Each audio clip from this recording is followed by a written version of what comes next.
Brooklyn Center police are investigating several violent crimes, including an incident where a semi-automatic weapon was recovered. Reporter Sonia Goins spoke with police and has the latest on the investigations. The Brooklyn Center police chief says it's been a rocky spring and he's hoping things turn around soon. But if the past few days are any indication of things to come, it could be a very challenging summer.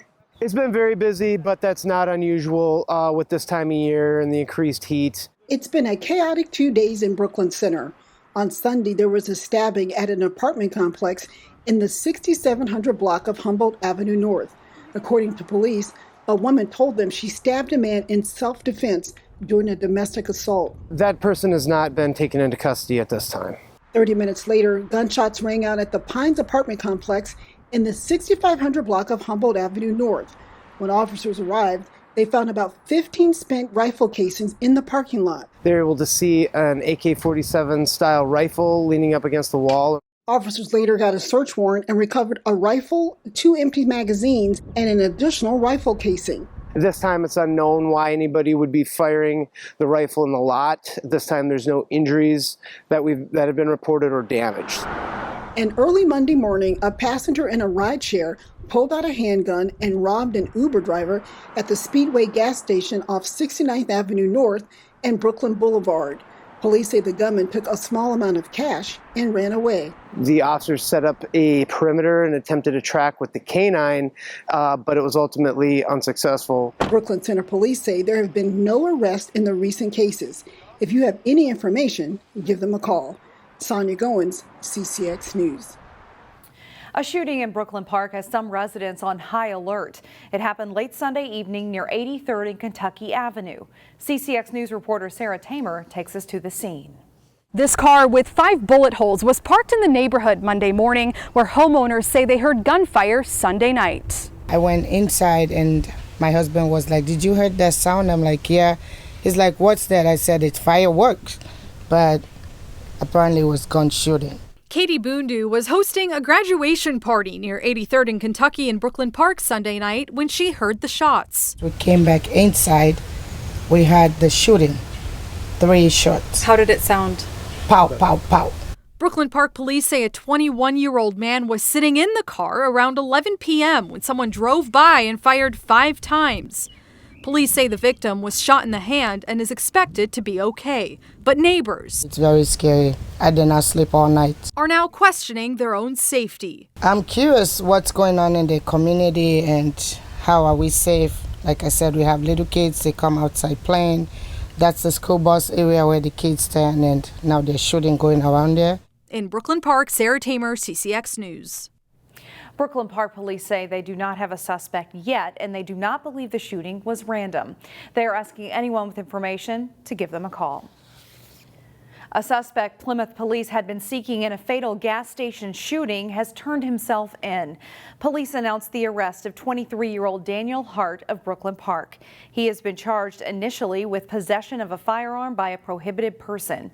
The shooting happened June 9th at the Sinclair gas station off Highway 169 and 36th Avenue North.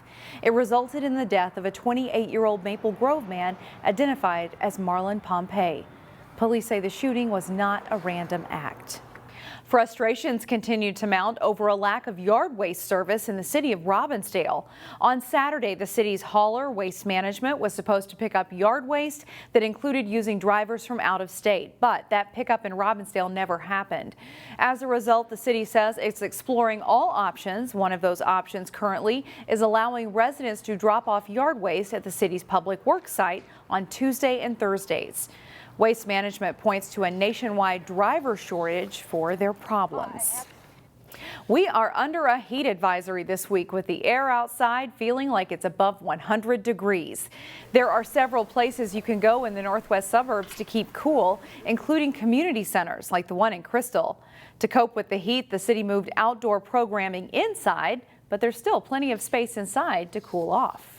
Residents can come in anytime they want during those open hours. There's not a lot of activities to do. Most of our activities here are programmed ahead of time, but there are benches in the hallway, and you can certainly, cool off here. You can find a cooling center in our area by visiting the Hennepin County website. The Robbinsdale School District is trying to help families with rising food prices. As Delane Cleveland reports, kids can find free lunch at a park near you. On a hot summer day, the splash pad is the place to be. But just a short walk away, you'll find Kelly Robertson of the Robbinsdale School District doing her daily ritual, setting up a makeshift lunch counter on the sidewalk to serve free meals to children. It's amazing that these kind of programs exist. I know that with inflation rising, it's tough to feed people, let alone kids who, much like mine, are just little pigs and eat as much as they can. From Monday through Friday for most of the summer, the district will set up this newly purchased food truck at 3 different parks in the city. And so today we have Southwest pasta salad and apple and milk. Kelly Robertson then hands out the food to anyone under the age of 18. The program launched last week, and Brandon Vessel has been at Robbinsdale's Manor Park every day with his kids to take advantage. They sent out an email saying, hey, this is a program that's going to be going on this summer, and, you know, let's take advantage of it. For 30 minutes, the district will park the food truck at one of the parks to serve any kid wanting a meal. Once the 30 minutes is up, Robertson will get back in the truck and drive to the next destination. This idea came about during the pandemic. We were serving students curbside when they were unable to eat indoors with us because they were learning remotely. And now that we're back to pre-pandemic meal service, this allowed us to kind of continue what we started during the pandemic, serving our community. The lunches will be available every summer in the district for the foreseeable future. In Robbinsdale, Delane Cleveland, CCX News.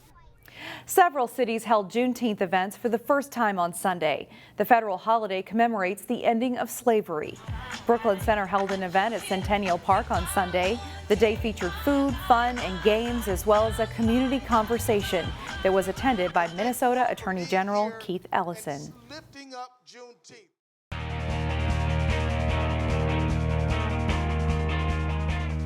It was a dramatic finish for a couple of Benilde-St. Margaret's athletic teams over the weekend, including the Red Knights baseball team, who battled for a state title at Target Field. Benilde-St. Margaret's in its 4th state tournament in school history, facing Mankato West in the state class 3A final.